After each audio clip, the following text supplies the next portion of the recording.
பிள்ளைங்களா வணக்கம். உங்களங்காலமாக இன்றைக்கி எதை பற்றி பார்க்க போகிறோன்னா தர்ப்பணம். நம் முன்னோர்களுக்கு தர்ப்பணம் கொடுக்கறத பற்றி தான் பார்க்க போகிறோம். ஆடி முதல் தை மாதம் வரைக்கும் தேவர்கள் ஓய்வெடுப்பதாக ஒரு ஐதீகம்.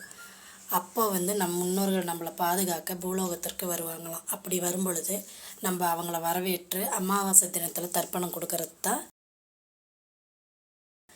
இந்த பிதிர் பூஜை. எங்கெங்கே நீர்நிலைகள் இருக்கோ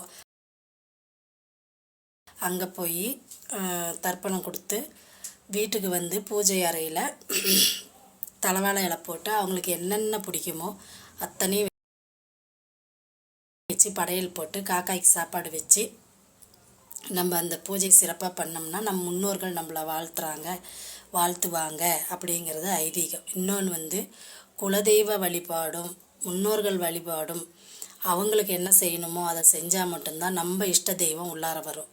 அப்போ தான் நம்மளுக்கு இஷ்ட தெய்வம் வழி விட்டு உள்ளார நம்மளுக்கு என்ன கஷ்டம் இருந்தாலும் அதை அவங்க இது பண்ணி தருவாங்க. அந்த மாதிரி இந்த தர்ப்பணம் கொடுத்துட்டோம்னா நம்ம வீட்டில் எப்பயுமே தீய சக்திகள் இருந்தால் எல்லாம் விலகி போய் சௌபாக்கியத்துடன் இருப்பாங்க. ஓம் சக்தி அங்காள சக்தி. நல்லதை மட்டுமே நினைப்போம், நல்லதே நடக்கும்.